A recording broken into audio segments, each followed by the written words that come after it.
Alo Trà Vinh xin chào các bạn. Hôm nay thì mình chia sẻ một món bánh ngon của miền Tây được kết hợp với bột gạo.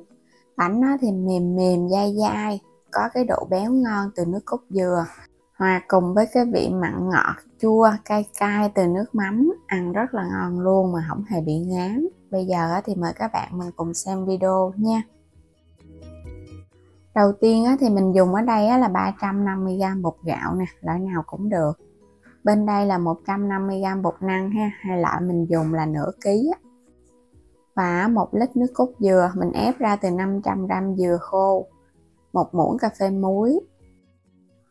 Rồi bây giờ các bạn sẽ pha bột ha. Mình sẽ cho hết 350g bột gạo vô cái thau. Tiếp theo là 150 bột năng. Muối để cho bánh nó đậm đà. Rồi các bạn sẽ cho nước cốt dừa vô ha. Để mình trộn. Cái phần bột mà có nước cốt dừa nó càng béo thì bánh mặn của mình nó mới càng ngon nha. Đối với cái bánh mặn miền Tây là phải béo ngậy nước cốt dừa. Hòa đều cho bột nó tan ra.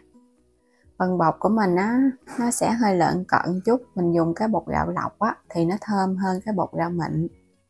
Các bạn sẽ lọc qua cái rây để cho nó mịn hơn. Mình dùng cái loại bột gạo này thì nó khó tan nhưng mà nó không có bị hôi bột. Còn cái tinh bột gạo thì nó không có lọc cho nên nó cũng hơi hôi bột một chút. Các bạn lọc xong rồi thì mình sẽ lấy hết cái phần bột ha, rồi cái mình để yên cho bột của mình nó nghỉ. Để ở đây ít nhất cũng khoảng 15 phút nha, cho bột nó nở. Quay qua bên đây thì mình có chuẩn bị củ sắn nè, các bạn lột sạch vỏ rửa sạch. Mình sẽ cắt lát mỏng. Rồi cắt sợi lại cho nó đều nha, để mình xào nhân thì nhân nó mới ngon. Mình cũng cắt hạt lựu lại luôn. Củ sắn này khoảng chừng 400g Bên đây là mình có nửa cái củ cà rốt nha. Các bạn cũng cắt lát thật là mỏng ra. Thì mình có làm thêm một cái kênh Alo Trà Vinh 2 về cuộc sống và du lịch. Các bạn có thể xem thêm và đăng ký ủng hộ mình với nha. Có cà rốt vô thì nó màu nó đẹp và nó cũng ngọt ngon. Nấm mèo thì ngâm nước cho nó nở mềm. Rồi cái mình cắt ra nhỏ nhỏ. Rồi xong rồi các bạn băm sơ lại cái. Hành lá mình cũng cắt nhỏ luôn nha.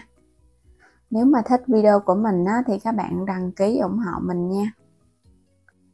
Đây là phần nhân mình đã chuẩn bị xong. Thì mình có ở đây 2 muỗng canh tôm khô. Mình ngâm nước trước cho nó nở mềm để mình xào nó ngon. Bên đây là nửa chén thịt xay ha, thịt nạc dăm hành lá nè, nấm mèo, còn này là hành tím, mình cắt nhỏ băm sơ sơ.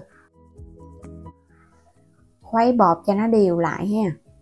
Tại vì nãy giờ mình để nó lắng mình khuấy lại cho nó đều xong rồi các bạn nấu nửa lít nước sôi mình sẽ cho trực tiếp vô. Là mình dùng tổng cộng cho cái công thức bột này là 1,5 lít, gồm có 1 lít nước cốt dừa và 500ml nước sôi, giúp cho bột của mình nó sẽ được đều hơn, nó không có bị lắng khi mà mình hấp. Chuẩn bị cái nồi hấp. Mình dùng cái khuôn này là khuôn 22cm, quét sơn lớp dầu, hấp nóng. Sau đó các bạn hãy cho bột vô nha. Để bánh của mình chín nó không có bị dính khuôn. Mình đổ vô một lần rồi cái mình hấp luôn cho nó nhanh. Các bạn sẽ hấp khoảng nửa tiếng với lửa lớn. Rồi bây giờ mình đi xào nhân ha, phi thơm hành tím. Rồi các bạn xào đều lên. Mình sẽ cho tôm khô vô xào trước nha. Cho tôm khô này nó săn thơm lên nó dậy cái mùi hành tím lên thì cái tôm của mình nó sẽ ngon. Rồi tiếp theo thì các bạn cho thịt vô. Mình xào thịt với lửa lớn để nhân của mình nó ít có bị ra nước Xào cho phần thịt này nó săn lên, nó sẽ tơi rời ra. Có thịt, có tôm khô thì nhân nó đậm đà lắm. Tiếp theo nữa thì mình sẽ cho củ sắn và cà rốt vô. Nấm mèo cắt nhỏ.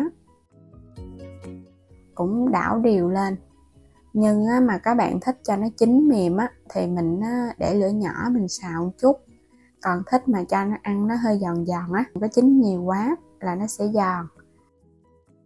Gia vị thì mình có muối, đường, hạt nêm và tiêu xay. Các bạn điều chỉnh lại ha. Rồi mình cho thêm muỗng canh dầu hào nữa.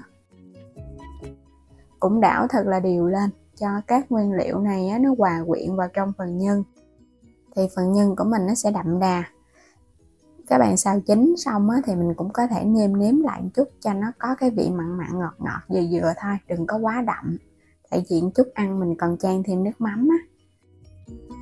Cuối cùng là mình cho hành lá sắc nhỏ vô. Cũng đảo thật là đều lên ha. Nhân của mình vậy là nó thơm ngon lắm rồi nè. Vừa có cái độ ngọt từ củ sắn và cà rốt, vừa có cái độ ngọt thơm từ thịt và tôm khô nữa. Rồi bây giờ tắt bếp để qua một bên ha. Quay trở lại cái nồi bánh hấp, mình hấp nửa tiếng, các bạn có thể kiểm tra bằng cái tăm ghim á. Dở lên thấy nó không còn bột ướt nữa là nó chín. Mình sẽ lấy ra rồi chờ cho khuôn bánh nó nguội. Sau khi khuôn bánh của mình nó nguội thì các bạn hãy lấy ra khỏi khuôn. Nó sẽ tróc và nó không có bị dính khuôn. Và đồng thời cũng giúp cho cái bánh của mình nó nguội, nó dai và nó sẽ tăng thêm cái độ béo ngon từ nước cốt dừa. Khuôn bánh rất là hấp dẫn luôn ha. Quá trời ngon luôn. Nhìn nó béo nước cốt dừa nên nó bóng cái phần bột. Khi ăn thì các bạn hãy lấy ra khỏi khuôn rồi cái mình cho phần nhân lên trên. Hoặc là các bạn ăn ở nhà thì mình cứ để yên ở trong khuôn ha. Ăn tới đâu thì mình dít bánh tới đó rồi cái mình cho phần nhân lên trên là mình chan nước mắm ăn được rồi. Ở đây là mình trang trí cho nên mình sẽ lấy ra khỏi khuôn và cắt lát ra. Sau đó thì các bạn hãy để nhân lên trên. Mình làm kiểu này thì nhìn cái khuôn bánh của mình nó hấp dẫn ha. Bánh càng béo thì khi mà mình lấy ra khỏi khuôn nó không có dính nè, và phần bột nhìn nó bóng. Khi ăn thì mình cho ra dĩa, rồi mình chan thêm nước mắm chua ngọt lên. Phần nước mắm này thì mình cũng có nhiều video để chia sẻ rồi. Mình có ăn kèm thêm chút đồ chua củ cải nữa cho nó đừng có bị ngán. Lâu lâu mà các bạn đổi món cho gia đình ha, mình làm một cái khuôn bánh vậy nè, ăn cả ngày luôn, khỏi cần phải nấu cơm làm đồ ăn, mà ăn ngon no bụng nữa, không có bị ngán nữa. Cả nhà ai cũng sẽ đều thích cái món bánh này luôn. Béo thơm đậm đà, có nhân, có bột, đầy đủ dinh dưỡng, ngon lắm các bạn ơi.